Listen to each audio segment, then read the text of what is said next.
Hi everyone. So this is going to be a video explaining this assignment to you. Hopefully this is working.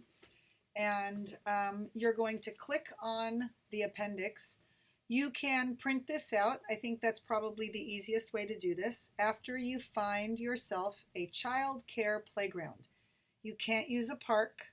You can't use the one that's in your backyard. You'll have to tell me which preschool you actually went to and take the requisite number of pictures, and then you're going to fill this out. So if you notice here, it says that you're going to rate each item for the existence and or function on a scale of 1 to 5. 5 is the best, 1 is really bad, and 0 means it's not applicable or it doesn't exist. So as you scroll through and you see the next few pages, you'll see that number 1 through 17 are on the first page. And this is, what does the playground actually contain?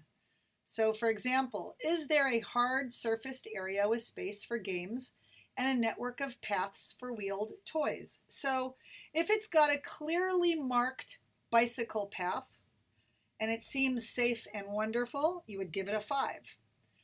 If it has a path but there's kids who walk across it and it's not always completely safe, I'd give it a 4 or maybe even a 3.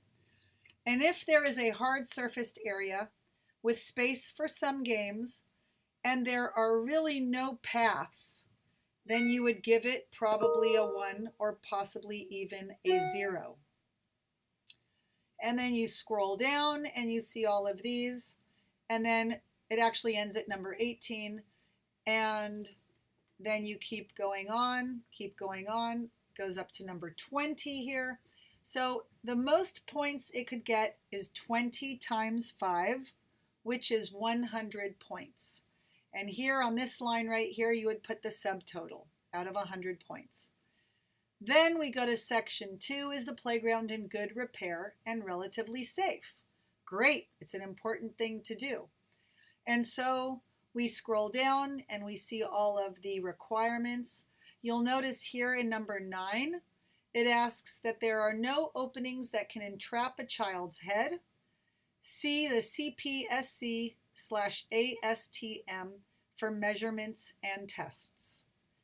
You will get an extra 5 extra credit points on this assignment if you can tell me what those 2 initials stand for. What is the CPSC? And what is the ASTM? What is their function? Keep scrolling down, and again you will see that there are 17, 18, 19, 20 items. Each one can have a max of 5 points. The subtotal is 100 points possible. I'll be greatly excited to see that something scored a total of 100. The next one is, what should the playground and the play leader do? Oh, and I already see a typo here. Should have an R.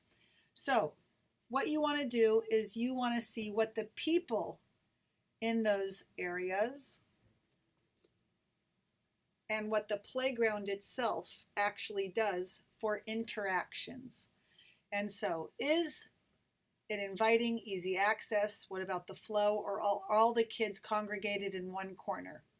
Has it not been set up so that play is really evenly distributed all over the playground? Does it stimulate the child's senses? So when you're out there, does it stimulate the child? Does it nurture their curiosity? Does it support the child's social and physical needs? Or are the children kind of going wild because it's not appropriate for their age, for their abilities, and it really doesn't support these things? So you keep scrolling down, and as you guessed it, there are going to be 20 items here, and you will get a total of 100 points. The grand total would be 300 points. You divide that by 3 to get the final score for this assignment. Really not difficult. Take it with. If any of you are going to a school and they require a note from me authorizing you to go out and get this done, feel free to let me know, and I'm happy to write you a note. Oh, what a world it could be.